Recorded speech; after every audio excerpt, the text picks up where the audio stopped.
Hello and welcome to the video. This is a quick first look at something that I have literally just got my hands on. It was delivered yesterday as I'm recording this. This is one of the test builds of a Kickstarter that's been going on for a little while. This is the HAO HAN, and I'm not sure exactly how you say that, so apologies to the manufacturer if I'm butchering that name. This is called the Firefly. This is an FPV plane, but as you can probably see, it's rather unusual in its design. It has a classic tail, it has classic wings, the motor is out on kind of a big pylon at the front, big carbon fibre tube, nice big prop for efficiency, and then below it we have kind of this secondary hull, which definitely is giving me, just trying to keep this from poking myself in the eye, definitely giving me kind of Star Trek Enterprise vibes. This kind of secondary hull, I just kind of expect to see the saucer section at one end and the warp drives at the other. But this is available in 3 different versions. I need to say a big thank you to HAO HAN for kind of sending me one to have a quick look at. I will be doing flight tests and things like that with this, but at the moment I think they're just finalizing the setup of the software. This is called the classic version. There's actually selling it in 3 different versions. There's, I think, the PMP, which doesn't come with a flight controller, a GPS or FPV equipment. You kind of build it out yourself. There's this one, which is the classic, which is the top end one. This has a gimbal in the nose. It has space at the side for a rather large battery. It comes with one battery, a 4,000 milliamp hour, looks like lithium ion pack that goes in there. And at the back, under this thing here, there is a flight controller. I've not seen the flight controller before, so it's not an off-the-shelf one. But at the moment it's running Adhere pilot. It does have navigation lights on the rear and on the wingtips, and it goes together amazingly without having to reach for a screwdriver or a hex wrench or an Allen key. It all clips together, or there's a thumb screw that holds the tail in place. Really, really smart design. In addition to the plane, they've also, in the classic version, you get the remote control. Now this control is an Android tablet, essentially, similar to some of the things like you see, like the professional version of this is the HERE Link that I've looked at on the channel. That also allows you to control things like the gimbal and get all of the FPV goodness and the control stuff. Now, at the time of recording this, I think they're just finalizing the code and the Adhere pilot setup. So I want to wait until that's all done before I actually throw and fly this. But I thought, let me show you how it comes, because in the bigger versions like this, the classic, it comes in an absolutely beautiful case, which means you can look after it. Now, I like planes like this, although it is a very goofy looking thing. However, the more I'm looking at it here, the less goofy it's starting to look, and I genuinely think that is my kind of Star Trek affection kind of coming out that's helping it here.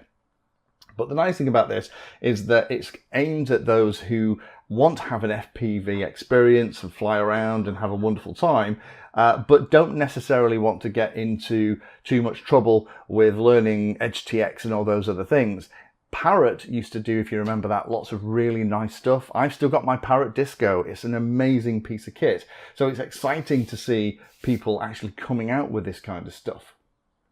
So as you can see, it comes in this really, really nice box. I love things like this. It means that you're not going to damage stuff when you throw it in the boot of the car. It's easy to transport. Opening the box, you see the 2 wings. At the ends, there is the navigation lights, which we'll have a look at how bright they are when I set this thing up. We'll do another video.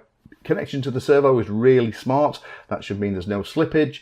Connectors for everything, as well as a very hefty spring-loaded catch on the root as well, so they just click home when you push them home. The finish on the foam, this is a pre-production unit again, caveat, caveat, caveat, but they are happy with this, so this is going to be representative of how the final versions are going to be when they start selling them and shipping them to the people who've supported the Kickstarter. In terms of the prop, only one in the box, but the way it's mounted should mean that it's out of the way of damage. It's nice and high above this secondary body. So let's have a look at that next. We have the GPS and compass here at the top.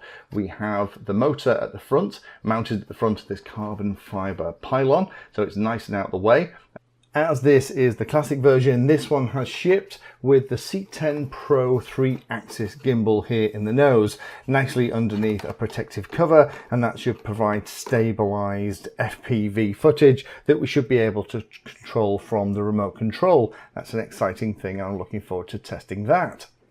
Navigation light at the back, that should be nice and bright.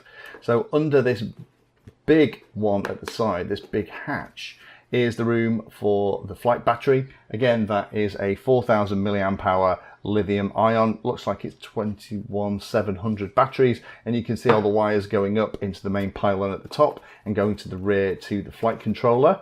So let's just pop that hatch back on, and then under here, if I just undo this thumb screw, then we can see the flight controller in here, and also a little power distribution board for the navigation lights as well. Let me just insert a kind of picture of the flight controller here so you get a slightly better view, because the camera is a bit dark in there, you can't really see what you're looking at. Then there is the secondary nose. This is the one that you can put on there and swap. And again, I guess this will be the one that you get if you aren't getting the classic version that includes the gimbal. And this is a more classic nose with the foam inserted. It kind of looks like Ed 209's face. Sorry for all the science fiction references today. And that would allow you to put in your regular camera. And it just screws into place, made of nice injection molded plastic with a very, very nice finish. Then we have a couple of bags of bits and battery straps. Let's get the remote out next. I can't get the tail. Again, this is the remote, Android powered. It's been supplied set to Chinese, I think. So I'm going to have to figure out how to swap that around, but that is going to be what we're going to use to both program, monitor and fly this thing. Should be already preset bound, and we'll see how well that's set up. Again, at time of recording, I haven't got the final versions of all the software settings and the manuals, so I'm going to wait to those and update everything before I give it a fly. That gives us access to the tail.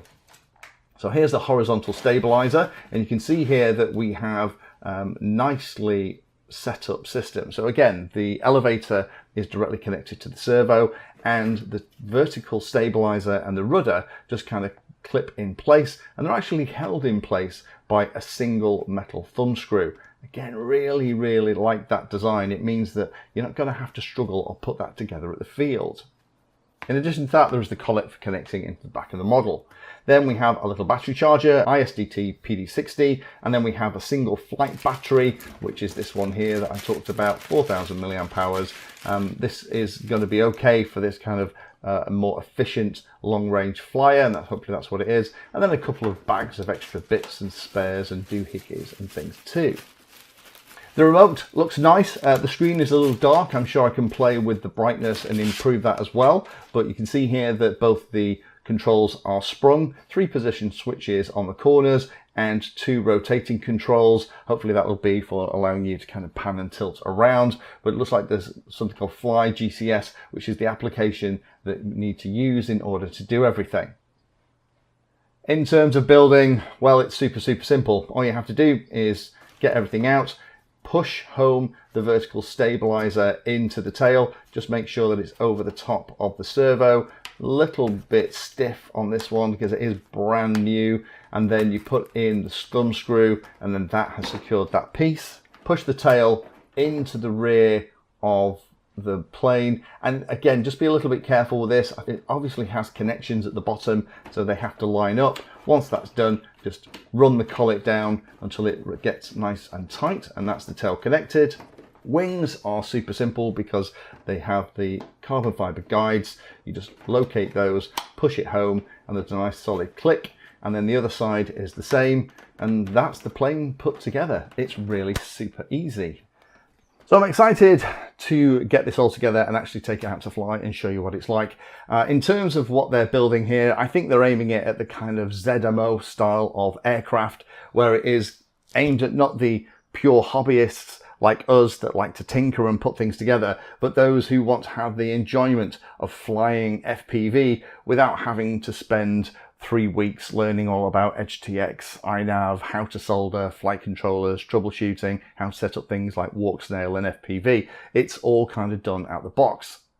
And initial impressions are very good. If this is a pre-production unit, this is one of the nicest I've ever seen. The finish on the foam's very good.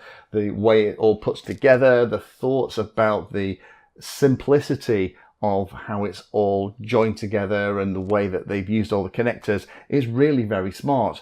So the Kickstarter, I think, as I'm recording this, is still running. I'm going to put a link down below, so go and have a look at that if you're interested in this. But stay tuned. I will be posting another video when I get hold of the latest final manual, all of the settings, because it is Ardu Pilot currently installed on the flight controller in here, although I think it'll install iNav and other things as well. But if you were looking for a kind of a dedicated FPV kind of platform to look at the sky, this might be something that floats your boat. This is one of those models that will divide people on the looks, but then this isn't about the looks. It has been designed to be aerodynamic. I looked at some of the specs and things that the guys have done when they've been designing it, and then they have put a lot of thought into it. However, this is one of those planes where it's not about what it looks like when it's flying. It's more about giving you a pure FPV experience. Thank you for watching my video. Check out the playlist, and adding Pedantry 360 to your search terms will help you find my content. If you haven't done so already, please hit the like and subscribe button. It helps a lot. You can support the time I spend here answering questions and helping others by using the links in the video description.